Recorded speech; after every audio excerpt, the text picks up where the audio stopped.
Disturbing facts that will probably disturb you even if you're not easily disturbed. Part 45. Commotio cordis is a heart failure that occurs if you get hit in the chest at just the right time, causing a disturbance in the electrical impulses. It directly affects your heart rhythm, and you have about a 3-minute window to treat it before it kills you. Is that what Uma Thurman did in the Kill Bill movies? The 5-point palm exploding heart technique? She was such a baddie in those movies, though. In 2005, China Arnold was convicted of murdering her 28-day-old daughter by placing her in a microwave and turning it on.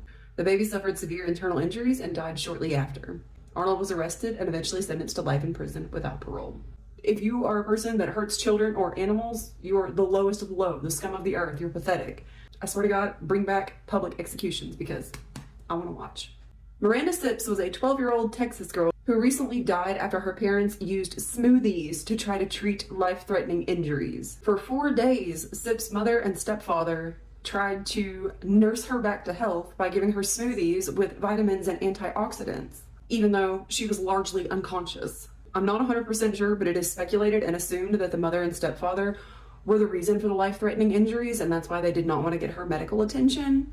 And also, when they finally did call 911 because she stopped breathing, the mother said, "I'll meet you a block from my house." So she didn't want them in her house for one reason or another. As of right now, the mother and stepfather have been arrested for neglect, for sure, but hopefully they will be sentenced to life in prison for murder. And just a couple of side notes, vitamin B12 and amino acids do not cure broken bones. And when someone is unconscious, 9 times out of 10, they're not going to be aware enough to swallow a fucking smoothie. Trigger warning, because this one is a little bit graphic, but this is an Australian driving safety advertisement. Wear your seatbelt. 79 years ago, an atomic weapon was dropped on Hiroshima. These drawings were created by those who witnessed the event. Christopher Gregor, aka Treadmill Dad, was sentenced to 25 years in prison for forcing his 6-year-old son to run on a treadmill until he died. Really got some runners for Parent of the Year award. Trigger warning, because this one, it's in black and white, so it's not really like gory or anything, but it is pretty disturbing. Fein Zheng was a protester at Tiananmen Square who was run over by a Chinese army tank during evacuation on June 4th, 1989. The event remains one of the most censored events in China. Zhang survived and is currently the president of the Chinese Democracy Education Foundation. This is Istvan Reiner, age 4, as he smiles for a studio portrait, shortly before being murdered at an Auschwitz concentration camp. Speaking of Auschwitz, this is the inside of a gas chamber. Those are fingernail marks. This is a photo of children at play in the 1930s. What was this game called? Who gets the guillotine? Me. The last words of Stefano Longhi as he hung off the north face of the Eiger were hungry and cold. Despite a valiant rescue effort, Longhi would soon die of exposure, his body remaining roped to the face for over 2 years. The original Beetlejuice script was way less humorous and much more dark. With the initial fatal car accident depicted very graphically, Beetlejuice himself was supposed to be a winged demon who takes the form of a short Middle Eastern man. He also just wanted sex from Lydia and not marriage. The original lyrics to Metallica's Enter Sandman were about sudden infant death syndrome.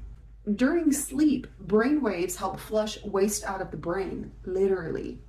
Individual nerve cells coordinate to produce rhythmic waves that propel fluid through dense brain tissue, washing the tissue in the process. How come my brain always feels like dirtiest first thing in the morning? Probably because I'll be having some less than G-rated dreams. This one's not disturbing, but it is very funny. Robert Pattinson, aka Edward Cullen from Twilight, once dealt with an obsessed fan who had been camping outside of his apartment by taking her out on a dinner date. According to him, he just complained about everything in his life and she never came back. It's one way to do it. I usually just tell them I have a penis. In 1959, police were called to a segregated library in South Carolina when a 9-year-old African-American boy refused to leave. He later got a PhD in physics from MIT and died in 1986 as one of the astronauts aboard the Space Shuttle Challenger. The library that refused to lend him books is now named after him. This is an example of climate change. This is a photo of Anne Frank's father, Otto, visiting the attic where they hid from the Germans in World War II. He stands alone because he is the only member of his family to have survived the Holocaust. Michael Rockefeller disappeared without a trace in 1961 in Papua New Guinea while researching the Asmat people, which are a cannibalistic tribe. These are the 2 last known pictures of him, but years later a photograph was taken of the same tribe and there was a Caucasian man among them. Michael, is that you, dude?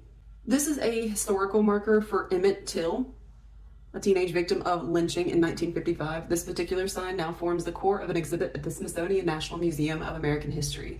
And yes, those are bullet holes. Now, for those of you that are unaware, the woman that he supposedly whistled at admitted many years later that she made it all up. This is a picture of the sole survivor of a massacre, finding his home in ruins after the Bosnian army recaptured his village from Serb forces in the fall of 1995. He is standing on what is believed to be a mass grave of at least 69 people, including his entire family. Almost 40,000 people have died alone in Japan in the first half of 2024, with almost 5,000 being discovered over a month after they died. Please, check on your parents, your grandparents, check on everyone, dude. If you haven't heard from your half brother that calls you once a month in 2 months, check on them. This one is not really disturbing, but very funny. So this is the door to the dining area of the Alcobaça Monastery in Portugal. It was made narrow so that monks who got too fat to fit through it were forced to go into fasting. Thanks for watching.